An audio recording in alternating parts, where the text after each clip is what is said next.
जोगी झरना। जोगी झरना के पन्ना जंगल में सूरज की किरणें खेल रही थी। पेड़ों के झुरमुट के नीचे खुशियों का संगीत बज रहा था। आलसी बालू पेड़ों पर लटका सो रहा था। उसकी खराटे के साथ छोटू गिलहरी की चहचहाट मिलकर एक प्यारी लय बना रही थी। वहीं रानी बाघिन प्यार से पिपसकवाक चूहे को छेड़ रही थी। छोटा चूहा डर के बावजूद भी हंस रहा था। जोगी झरना खुशहाली का घर था, जहां अलग अलग जीव एक साथ हंसते खेलते रहते थे। लेकिन फिर अचानक सन्नाटा छा गया। एक टहनी टूटने की आवाज हुई। डर जोगी झरना के लिए कोई अनजान मेहमान था। अब वो डर हर जीव के दिल में फैलने लगा। बुद्धिमान चिंपू बंदर की आंखें चौड़ी हो गई और गजराज बुजुर्ग हाथी का माथा सिकुड़ गया। वो आ गया है। चिंपू की आवाज डर से कांप रही थी। झाड़ियों से काला आदमी शिकारी निकला। उसकी आंखों में लालच चमक रही थी। उसका जाल एक खामोश शिकारी पिपसकवाक के छोटे से पैर में फंस गया। अफरातफरी मच गई। भालू ने गर्राकर उसे ललकारा, लेकिन एक सुई ने उसे बेहोश कर दिया। एक एक करके जानवर काला आदमी के जाल में फंसते गए। उनके रोने की आवाज कभी हंसते जंगल में गूंज रही थी। सिर्फ गजराज ही आजाद था।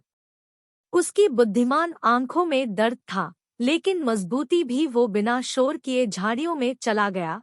अपने पीछे धोखा देने वाले निशान छोड़े। उखड़ी झाड़ियां, गुमराह करने वाले पदचिह्न, काला आदमी झूठे रास्ते से बहकाया गया, जंगल की गहराई में खो गया। गजराज का प्लान खतरनाक था। वो काला आदमी की बेरहमी को अच्छी तरह जानता था। लेकिन जब उसने पिंजरे में फंसे पिपसकवाक को देखा, तो निराशा दृढ़ता में बदल गई।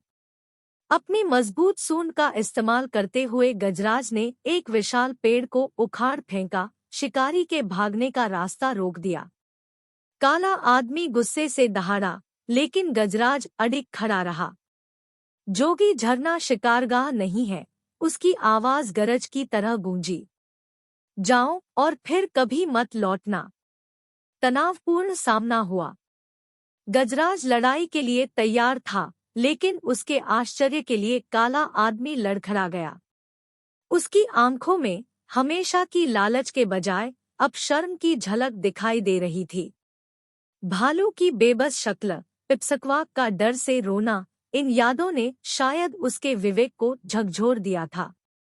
हार मानकर काला आदमी अपना जाल गिराया, कैद में हुए जानवरों को छोड़ दिया।